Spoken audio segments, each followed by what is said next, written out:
75ാമത് fillet football ടൂർണമെന്റിന് Idukki മൂന്നാറിൽ തുടക്കമായി.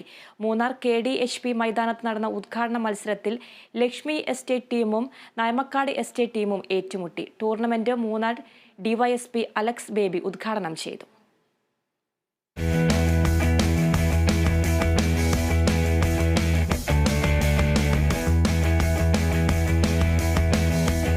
മൂന്നാറിൽ ഫിൻലെ ഫുട്ബോൾ ടൂർണമെന്റിന് തുടക്കം കുറിച്ചു. മൂന്നാർ KDHP മൈതാനത്താണ് മത്സരങ്ങൾ നടക്കുന്നത്.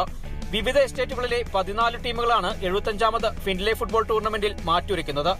1941 ബ്രിട്ടീഷുകാർ ഫിൻലെ ഷീൽഡ് ഫുട്ബോൾ ടൂർണമെന്റിന് തുടക്കം കുറിച്ചത്. 75 വർഷങ്ങൾ പിന്നിട്ട ഫുട്ബോൾ മാച്ച് ഇപ്പോഴും മൂന്നാറിലെ ഫുട്ബോൾ പ്രേമികളുടെ ആവേശമാണ്. ടൂർണമെന്റിന്റെ ഔദ്യോഗിക ഉദ്ഘാടനം മൂന്നാർ DYSP അലക്സ് ബേബി നിർവഹിച്ചു. ഉദ്ഘാടന മത്സരത്തിൽ ലക്ഷ്മി എസ്റ്റേറ്റ് ടീമും നയമക്കാട് എസ്റ്റേറ്റ് ടീമും ഏറ്റുമുട്ടി. മത്സരത്തിൽ ലക്ഷ്മി എസ്റ്റേറ്റ് ടീം 1 ഗോളിന് നയമക്കാട് ടീമിനെ തോൽപ്പിച്ചു. രണ്ടാം മത്സരത്തിൽ സൂര്യനെല്ലി ടീമും KDHP ഡിപ്പാർട്ട്മെന്റ് ടീമുമായി ഏറ്റുമുട്ടി.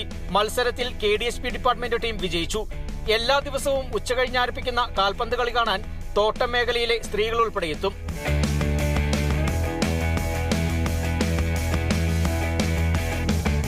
കൂടാതെ മൂന്നാറിലെത്തുന്ന വിനോദസഞ്ചാരികളും ഫുട്ബോൾ മത്സരം ആസ്വദിക്കും.